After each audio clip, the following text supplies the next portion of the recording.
Tên tôi là Nguyễn Thị Phúc. Năm nay tôi được 87 tuổi. Ở bên Việt Nam ấy, thì tôi làm ở phi trường Air Force bên Tân Sơn Nhất.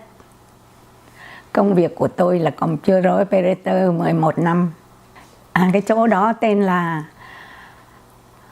AMMC viết tắt, còn thì là nó là American Material Management Center. Gia đình tôi thì có chồng tôi cũng là làm cho bên truyền tin của Mỹ. Tôi có 10 đứa con, cả hai vợ chồng tôi cùng làm cho chính phủ Mỹ. Thành ra tôi không ở lại được. Và chính phủ Mỹ cho gia đình tôi đi nạn. My name is Leanne Doe, and I'm 49, going to be 50 this year. I came to America because my family were leaving Vietnam because of the war that was going on. I was 8 years old at the time, so it was a very scary time. I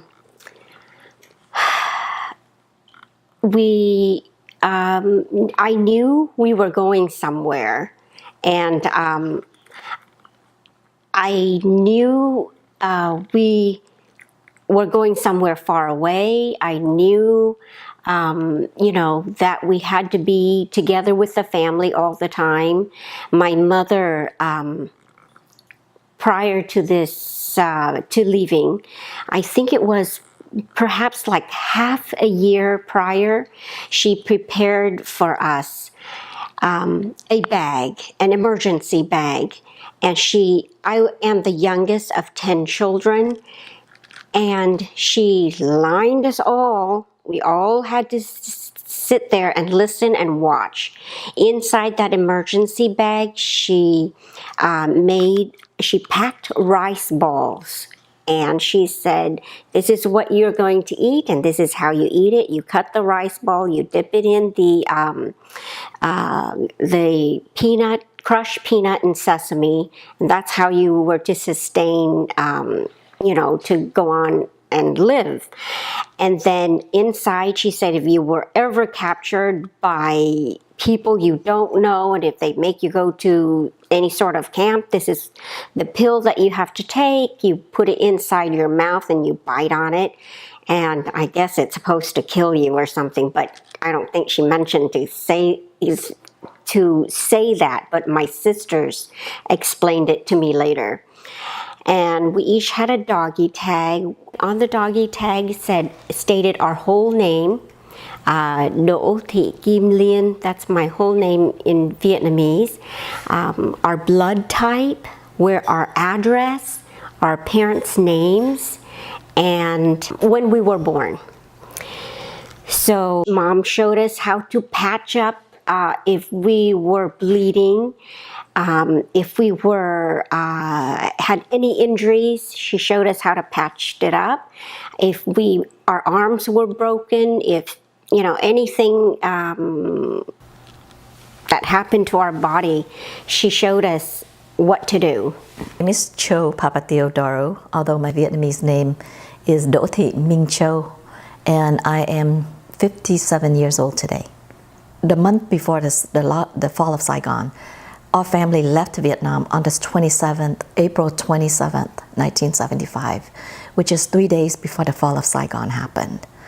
And for months before that, we knew that we start hearing, one lost city after another, meaning the Viet Cong was getting closer and closer to the capital, and where we live in Vietnam was the capital of Vietnam, of South Vietnam, which is Saigon, and now is Ho Chi Minh City. So it was a scary thing to hear that, we're getting closer to become a communist. So everyone around us, including my parents, especially my parents, because that's pretty much all I see, they are frantically looking for ways to get out of Vietnam. in addition to my parents being companies that my parents work for that promise to sponsor us, but we don't know. We just never know, right? And I can now, being a parent myself now, looking back at what they have to go through, I think it was pretty unsettling. It was scary, and it was amazing how they were able to get through that. And it was, to me, it was a really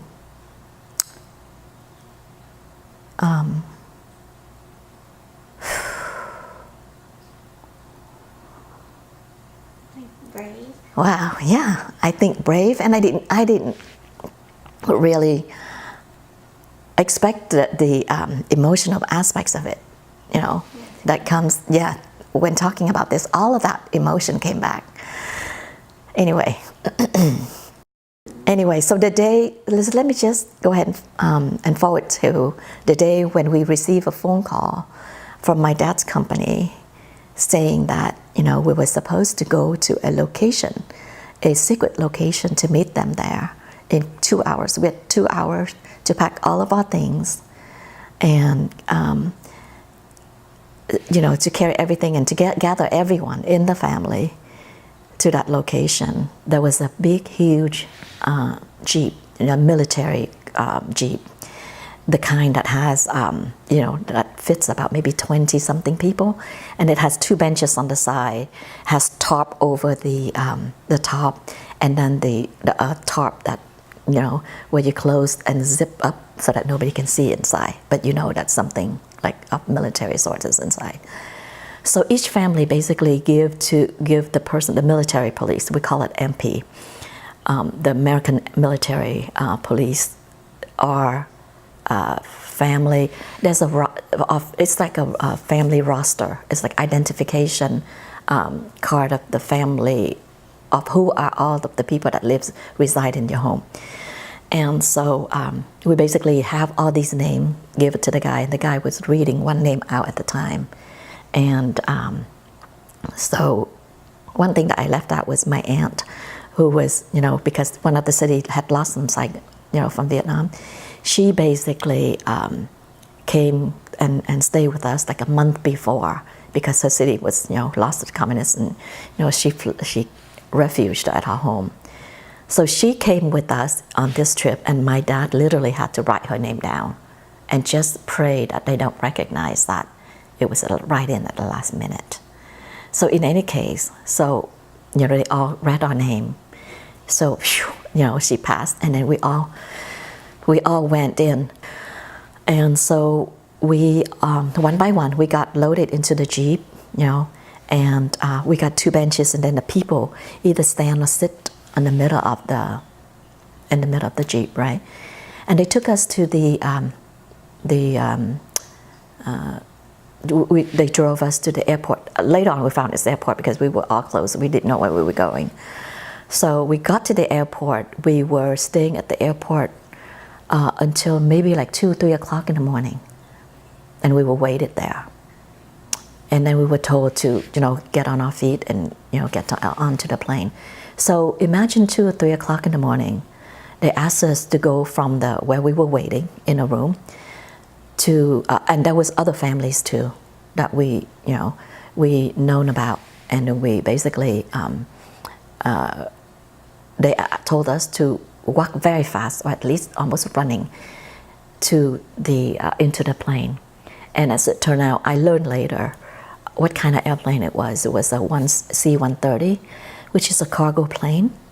And a cargo plane has a ramp. Basically, it's a carrier plane for all of the equipment, supplies, and things like that the Air Force uses to transport these things and deliver to the military at whatever base or whatever location that they wanted to.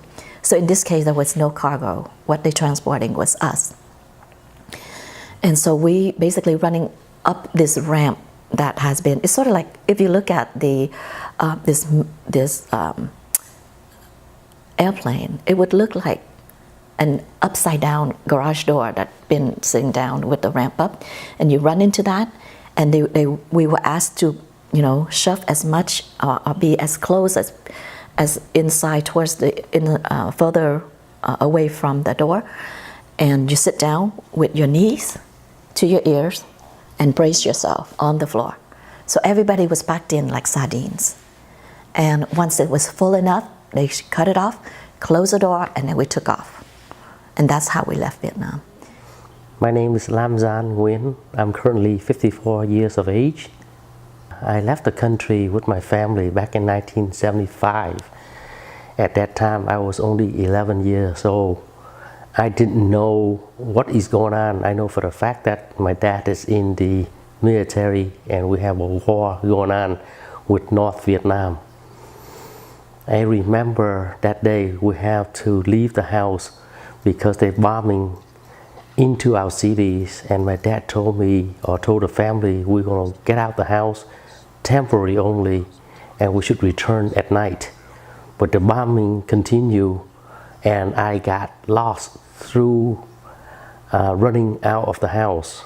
So my dad took the whole family except for me to go to the next town.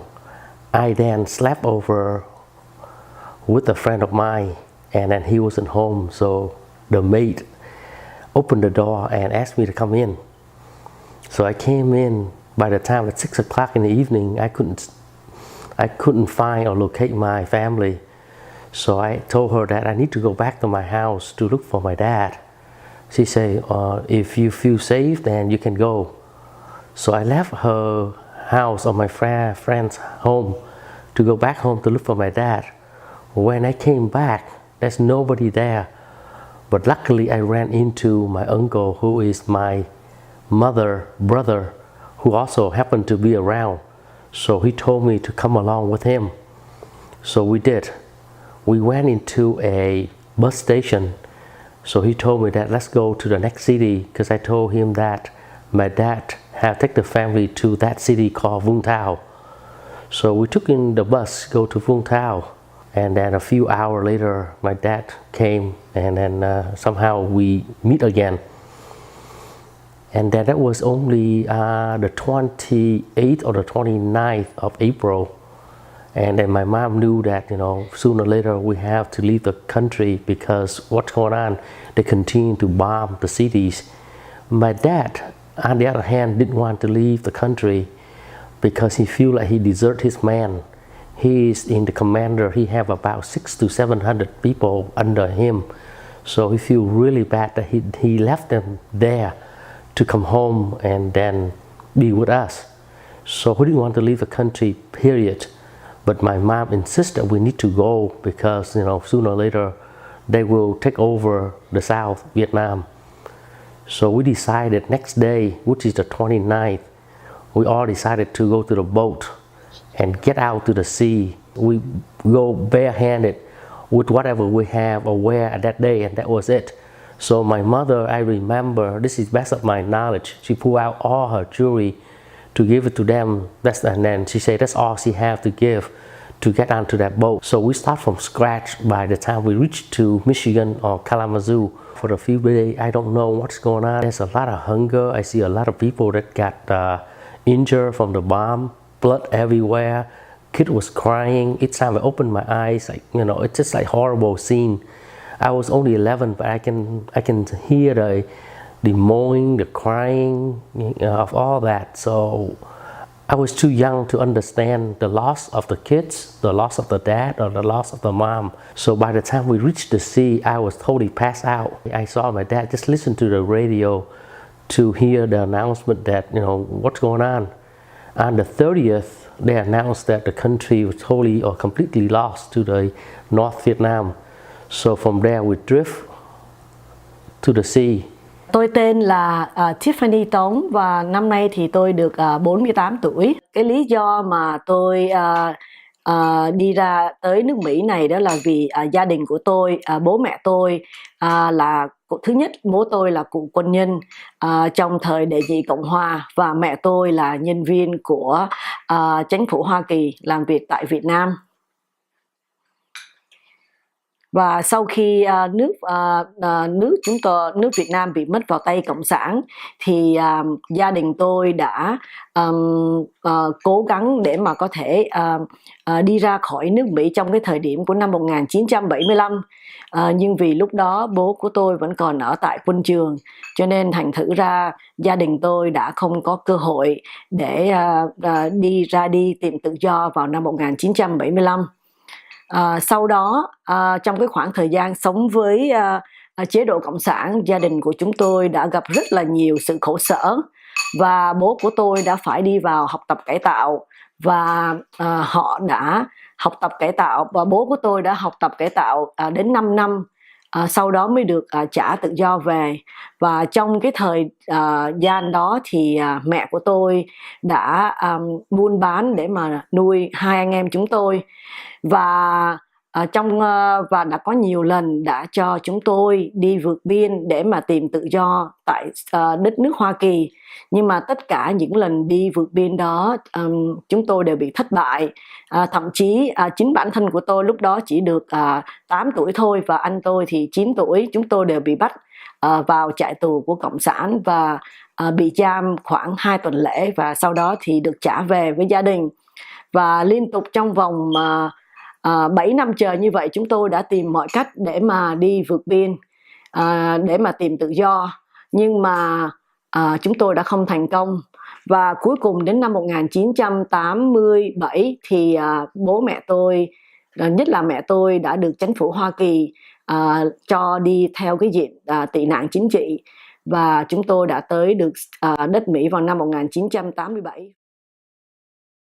All of the refugees are now situated in the Bay Area, but how are their lives today? Tương lai của tôi và gia đình tôi là rất tốt rồi. Tôi chỉ 87 tuổi chưa chết. Còn các con tôi thì bây giờ đến nào cũng có gia đình, có con cái, cháu chắt chết rồi. Mà tôi có cô cháu tôi yêu nhất là Nguyễn Đỗ Thảo Vy, mà tôi hay gọi cô là princess của tôi đấy.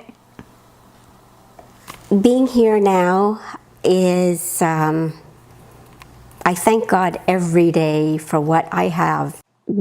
Being an American, I graduated college. I became a teacher, an elementary school teacher. I started a family. I have 2 wonderful children, and my husband has a good career. And, you know, my children is so bright and happy, and I couldn't be more thankful every day for what the opportunity that America have given me and what I have. So I'm very thankful to live in America and to be here. For me, I graduated from the University of Arizona with a BS degree. I worked with an engineering degree, and now I am currently running the operation for a small firm, about 60 people. I'm happy with my life. I'm happy with my family, my marriage. I have 2 kids. My oldest son now is 20 years of age. He's going to college now. My daughter, who's 16, she's also very smart. She planned to have a good future. So the focus here again is to go to school and get higher education. You know, so that can push them. They know there's an opportunity country. So whatever they can do to help them, I'm here to support them. Và thời gian đầu sau khi ra trường thì tôi là có cái bằng cấp về Management Information System. Sau đó vì có con nên tôi đã tạm thời không còn đi làm về cái ngành nghề đó nữa, và ở nhà nuôi dạy 2 con. Cho 7 năm sau tôi mới đi làm lại, và hiện tại bây giờ công việc làm của tôi là thông dịch viên tiếng Việt và tiếng Anh giúp cho những người Việt Nam mới sang sau này họ không có thể nói chuyện bằng tiếng Anh được, để cho qua những cái cuộc đi gặp bác sĩ hay là ra tòa án hoặc là bất cứ những văn phòng nơi nào mà họ cần thông dịch thì tôi đều tới để làm giúp cho họ. Và tôi đã lập gia đình và bây giờ hiện tại có 2 người con trai. Người con trai lớn của tôi năm nay 16 tuổi, đang học lớp 11 ở ngay tại trường Foothill High School, và người con trai thứ hai của tôi thì 14 tuổi, hiện đang học lớp 9 tại Foothill. I am. I had my.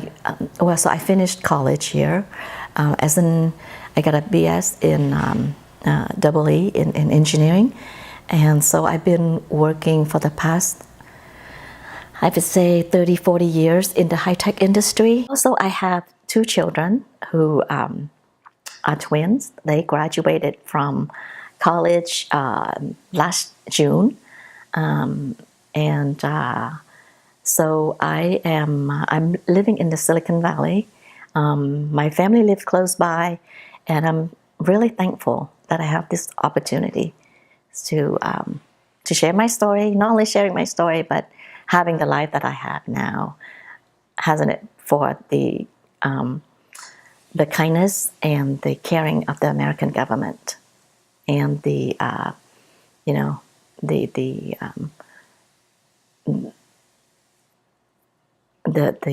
way how we were being treated as refugees in this country.